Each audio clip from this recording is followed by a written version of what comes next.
کہ اپنی زندگیوں کو منظم کریں، اپنی زندگیوں کو ہمیشہ سلیقہ مند رکھیں، اپنی زبان کو، اپنے لہجے کو، اپنی سوچوں کو، اپنے خیالوں کو، اپنے معاملات کو، اپنے معمولات کو بہت اچھا رکھیں۔ بعض اوقات ہم خام خواہ اپنے آپ کو گناہوں میں مبتلا کر کے اپنی آخرت برباد کر لیتے ہیں۔ تو اپنے صبح اٹھنے سے لے کر سونے تک، فجر کی نماز سے لے کر بستر پر اپنی کروٹ لیتے ہوئے محاسبہ کریں کہ آج کا دن میرا کیسا گزرا۔ جس کے 2 دن برابر گزرے وہ ہلاک ہو گیا۔ ہر آنے والا دن گزرے ہوئے دن سے بہتر گزرنا چاہیے، لیکن اگر ہمارا گزرے ہوئے کل سے آج کا دن بدتر ہے تو سوائے ہلاکت کی اور کچھ نہیں۔ اسلاف کی زندگی اس حوالے سے دیکھیں تو اس لیے یہ بہت برا سودا ہے اور یہ بڑی جرت ہے۔ انسان کو پتہ ہے کہ میں جھوٹ بول رہا ہوں، اس میں تو کوئی اختلافی فرقہ نہیں ہے، گروہ نہیں ہے کہ اس کی سزا آخرت میں کیا رکھی ہے، دنیا میں کیا رکھی ہے۔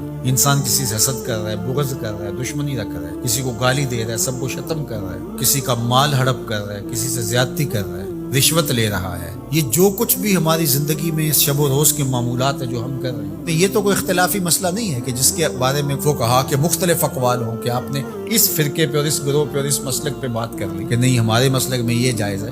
جھوٹ تو ہر مسلک میں ناجائز ہے، ہر الہامی غیر الہامی مذہب میں ناجائز ہے۔ اسی طرح رشوت کھانا، سود کھانا، شراب پینا، نظروں کی ناپاکیزگی اور اپنی زندگی کے جو دیگر امور بد ہیں اس میں تو کوئی اختلاف نہیں ہے۔ اپنا وقت برباد کرنا، نمازیں چھوڑنا، لوگوں کو ایذا دینا، تکلیفیں دینا، ہمارا دین تو اس قدر حساس ہے لوگوں کے خیال رکھنے کے حوالے سے کہ لہسن اور پیاز کھا کر کے مسجد میں آنے سے روکا گیا ہے کہ تمہارے منہ سے نکلتی ہوئی سمیل کو سونگھ کر کے کسی کو تکلیف نہ ہو، کسی کو اذیت نہ پہنچے۔ وہ اس قدر حساس ہے۔ حضرت انس بن مالک آتے تھے تو چونکہ وہ جنہوں نے حضور کو نہیں دیکھا تھا تو وہ ان کا ہاتھ پکڑ کے چوم لیتے تھے کہ آپ نے حضور کو دیکھا، تو وہ اپنے ہاتھ کو خوشبو لگا کے آتے تھے کہ لوگ میرا ہاتھ حضور کی نسبت سے چومتے ہیں، تو ان کو اس کا احساس ہونا چاہیے۔ یعنی یہاں تک ہمارا دین ہے۔ تو آج میں اور آپ ایک دوسرے کے لیے باعث اذیت جب بن جاتے ہیں، اپنے ہمسائے کے لیے، اپنے دوست کے لیے، اپنے کلاس فیلو کے لیے، اپنے بھائی کے لیے، اپنے محلے داروں کے لیے، اپنے معاشرے کے لیے ناسور بن جاتے ہیں، ہمارا وجود لوگوں کے لیے اذیت کا سبب بن جاتا ہے، تو اللہ تعالیٰ نے فرمایا فما اصبرهم علی النار، آگ پر کتنا حوصلہ ہے کہ وہی اعمال کیے جا رہے ہیں جس کا نتیجہ جہنم ہے، وہ اعمال کیے جا رہے ہیں جس سے دل مردہ ہوتے ہیں، وہ اعمال کیے جا رہے ہیں جس سے قربت الہی میں نقصان ہوتا ہے۔ بتاؤ نا وہ کون سی چیز ہے جس چیز نے تمہیں دلیر کر رکھا ہے اور تم جہنم کے راستے پہ چل نکلے ہو؟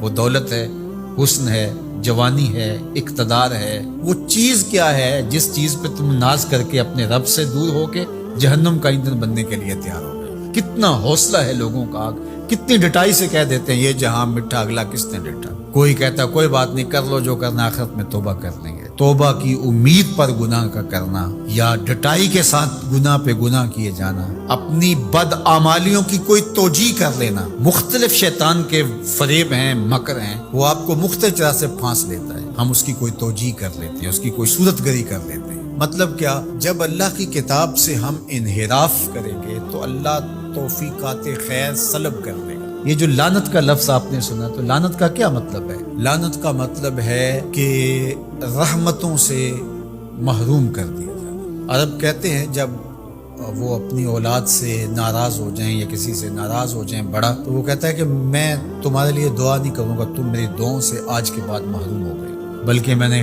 پڑھا ہے کہ کچھ اعمال ایسے ہیں جن اعمال کی وجہ سے بندوں کی دعائیں قبول نہیں ہوتی، اور دوسرا اس کو سزا یہ ہوتی ہے کہ جو نیک صالح پاکیزہ لوگ جو دعائیں کر رہے ہیں پوری امت کے لیے، تو وہ امت کا فرد تو ہے، ایک شخص تو ہے امت کا، لیکن اس نیک لوگوں کی دعاؤں سے اس کا حصہ منہا کر دیا جاتا ہے، اس کے حصے میں کچھ نہیں آتا، کیونکہ اللہ نے اس رحمت کے وصول والی فہرست سے اس کو نکال دیا۔ وہ سانسیں تو لے رہا ہوتا ہے لیکن زندہ نہیں ہوتا، وہ اپنے آپ کو مسلمان تو کہلا رہا ہوتا ہے، لیکن بات یہ ہے کہ اسلام اور اللہ رسول سے تعلق اس کا واجبی سے ہوتا ہے۔ تو آج ہماری بدحالیوں کا اور ہماری رسوائیوں کا سبب اس کتاب رحمت سے دوری ہے۔